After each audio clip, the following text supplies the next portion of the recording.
बघा परफेक्ट मसाला झाला आणि इतका सुंदर अरोमा येतो ना. हा तुम्ही मटन चिकनसाठी पण वापरू शकता, मिसळसाठी वापरू शकता, उसळसाठी वापरू शकता.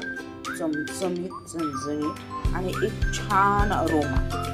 आपला मिसळ मसाला तयार आहे झटपट घरच्या घरी. सुके मसाले मिसळसाठी 2 चमचा धने. मी थोडा जास्त बनवते कारण आपण पहिला मिसळ मसाला कोरडावाला बघतो कसा बनवायचा.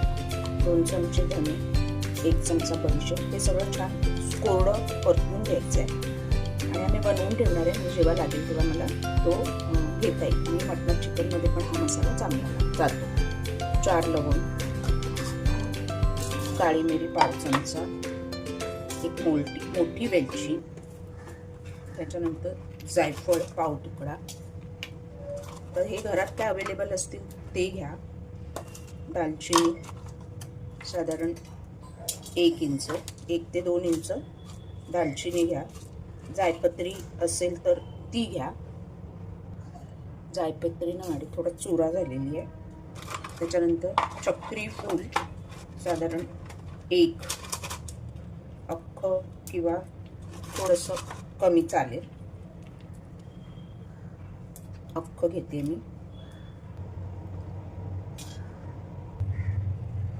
दगडफूल, हिरव्या वेलच्या 5 आणि तेजपत्ता. नंतर खसखस आपण लास्टला टाकणार आहोत. जिरं घालणार आहोत 1 अर्धा चमचा. 2 तेजपत्ता, 2 ते 3 घ्या. त्याच्यानंतर जिरे अर्धा चमचा. आणि हे आता कोरडं परतायचं आहे. ह्याच्यामध्ये खसखस जाणार आहे. बारीक गॅसवर छान मी असे परतून घेणार आहे खमंग. आता ह्याच्यामध्ये एक सिक्रेट इन्ग्रेडियंट्स जे आहे ना ते आपली भाजकी डाळ असते ना, डाळ्या फुटाणे, ते साधारण 2 चमचे. आणि ग्रेव्हीला चव येते, थोडा थिकनेस येतो आणि चमचमीत होते ग्रेव्ही. अगदी 2 चमचे घालणार आहोत. आपण सफेद तीळ पण घालणार आहोत पण मी ते वाटणात घालणार आहे.